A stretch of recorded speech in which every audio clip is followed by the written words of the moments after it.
Imagine your son or your daughter, your brother or sister is addicted to drugs. They've been caught with drugs and they're going to be arrested. And you know that they probably face jail time. But what if there is another way or another opportunity that they have instead of jail time? My name is Nicole Bowden, and I'm going to talk to you today about that other way or that other opportunity. So let's say you have a son and he's been arrested. He's going to get booked, bonded, and go before a judge. You can decide to bail him out, or you can decide to let him sit there. You can hire an attorney or let him have a court-appointed attorney. He's going to go before the judge again, and the judge is going to sentence him according to what type of drugs he possessed. Now, according to the Georgia criminal defense lawyer in an article called Possession, Intent to Distribute, and Drug Trafficking, there are 5 schedules of drugs. And the first drug is the most severe, and it decreases with each schedule. So the first schedule of drugs include heroin, LSD, and ecstasy. Schedule 2 includes morphine, cocaine, and oxycodone. Schedule 3 includes steroids. Schedule 4 includes diazepam and phenobarbital. And Schedule 5 includes any drugs with low levels of codeine.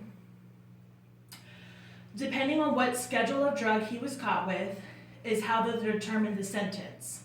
So Schedule 1 and 2 drugs, he'll receive no less than 5 years and no more than 10 years if it's his first offense. But if it's his second, third, or fifth offense, he's going to receive no less than 10, no more than 40 years. If it's any Schedule 2, 3, or 4, it's going to be no less than 1 year, no more than 10 years. But let's say your son was caught with a Schedule 1 drug, heroin. He is looking at jail time for at least 10 years, if not 40, because he is a reoffender. Your son, unfortunately, is a statistic. According to an article by Dan McVeigh entitled Treatment of Incarceration, 24% of inmates are incarcerated on drug-related charges. That means 5,487 inmates out of 23,239 are there on drug-related charges, and your son is one of them. A lot of people feel that jail is the way, and that's the way to protect the community from drug addicts. But the issue is that 2, 3, 4 years from now, they come back out into the community, and has jail done a job for them? Are they able to re-enter the community as productive citizens? Well, according to an article by Stephanie Slifer entitled Once a Criminal, Always a Criminal, 39% of people that come out on drug-related charges will reoffend within 5 years. So what is the real problem? How do we fix the real problem? Is jail time the fixer? I don't think it is. Drug courts is how we fix the problem. According to an article written by NADCP entitled What Are Drugs Courts? Drug courts are intervention of justice. They save time, they save money, crime is decreased, they also restore families and save lives. So how does a drug court work? A judge oversees a drug court, and the participant has to appear frequently before the judge. They attend an intensive treatment to become sober and clean. They are also randomly and regularly drug tested, and if they do well, they are rewarded, but if they do not, then they could face jail time. Who is eligible? In the state of Georgia, and according to an article entitled Drug Courts that were written by the Appalachian Judicial Circuit Superior Court, anybody that is dependent upon drugs or alcohol are eligible to attend these types of programs. They must have committed a crime, and it must be a drug-related crime or an alcohol-related crime. That could include possession of a controlled substance, any prescription drug, really any crime that involves drugs or alcohol. The only thing, it cannot be a violent offense. And then they have to enter a plea of guilt and accept and say that they are dependent upon drugs and alcohol.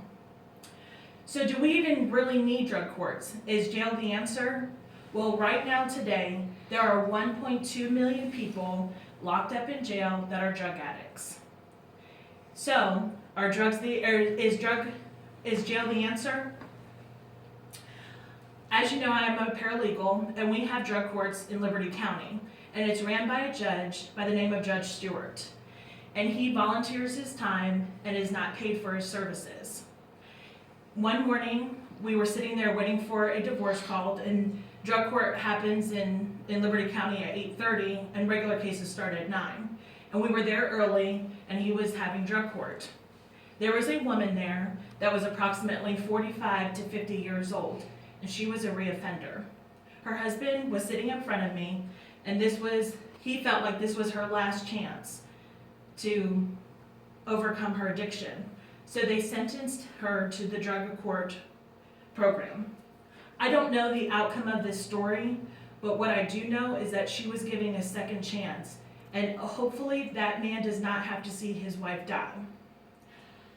I do have a success story, and it's taken from the Hazelton Betty Ford Foundation, and they published an article called Drug Court Success Stories, Reduce the Cycle of Addiction Crime. And this story is about Rick. Rick is a 46-year-old man, and he is a criminal. He has 33 criminal offenses on his records. He has been smoking marijuana since he was 15 and drinking alcohol since he was 13.